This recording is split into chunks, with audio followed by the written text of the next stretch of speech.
Well, for more on the situation on the ground, let's cross live now to our reporter, Luke Shrago.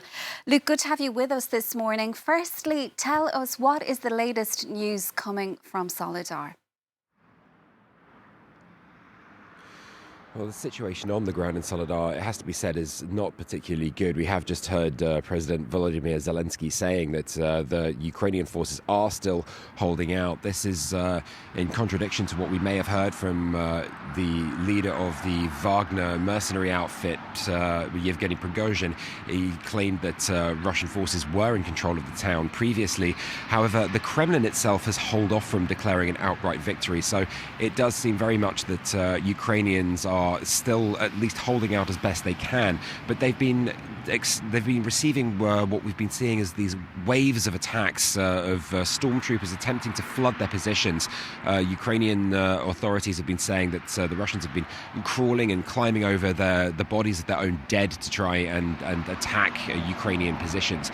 So it does look like the situation is not particularly easy for them. They are taking constant attacks, but it does mean that for the Ukrainian side, they're going to make it as costly as possible for the Russians to take outright control of the town, even if the battle does seem at this point to be going in their favor. The other question is exactly what we can expect now that Valery Gerasimov, the Russian chief of the general staff, has been made the theater commander in Ukraine, putting him in direct giving him direct responsibility for the ongoing war.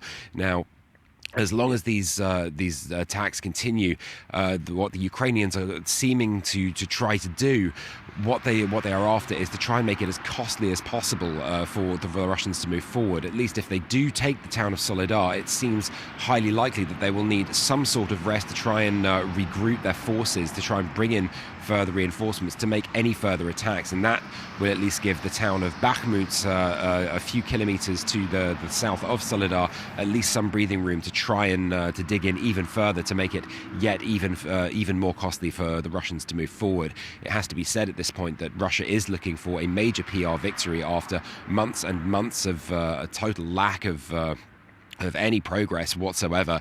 In fact, we've seen Russians pulling back on several fronts over the second half of 2022.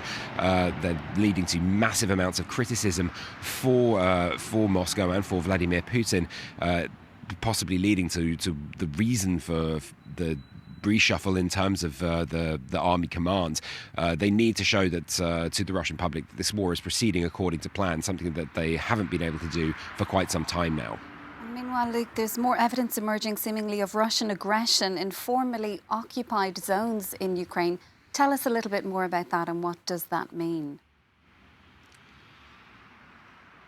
Well, a report has come out recently giving us further details into exactly what has been happening in these occupied zones. Just to the south of where we are in Mykolaiv, there is the regional capital, Kherson, of Kherson region. That was the only regional capital that Russia took. Now, that was occupied for much of the war until Russia pulled out in November. And a lot of evidence has been seemingly coming to light. I was there at the time. We toured various areas that were being used as detention centres. We heard words of and stories that people had been tortured, illegally detained. And as investigations move forward, we're now in a much more pensive kind of aspect of detailed gathering of this kind of information.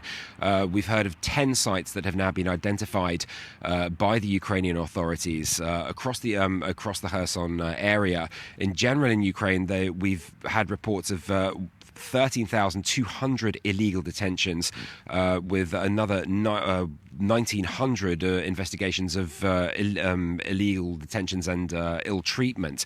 There have also been 50,000 reports of war crimes regionally, with 7,700 of them in Kherson alone, with another 540 people still missing. It's thought that those people who were detained by the Russians may in fact have been taken to other zones for further questioning, further interrogations.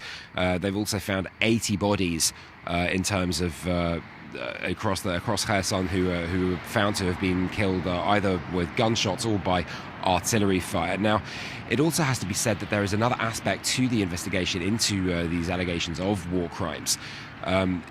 You might think that, for example, when it comes to use of rape as a weapon of war, people's thoughts automatically go to the rape of women by Russian soldiers, and certainly that is indeed a part of it. But there are other aspects to this as well. We were in Kherson just a day ago. We spoke to the prosecutorial teams on the ground, and we were able to gain access to the interviews that they were having with certain victims. Now, one of those was a man who had been detained by the Russians and tortured with electrodes to his genitals. Another former veteran of the 2014 war. He spoke to us at some length about what he'd seen, where other prisoners were anally raped with a pipe, a condom placed over the top of it, and the condom then removed, with the people then being forced to chew on it. It really is quite harrowing details, and this indeed comes under that section. These prosecutorial teams will be talking to these people at length, initially meeting them, taking their details, and repeatedly meeting them as the months move on to build these cases of war crimes against the Russians. Okay, Luke, we'll leave it there. Thank you so much for joining us this morning. That's our reporter, Luke Shrago, joining us live from Mykolaiv.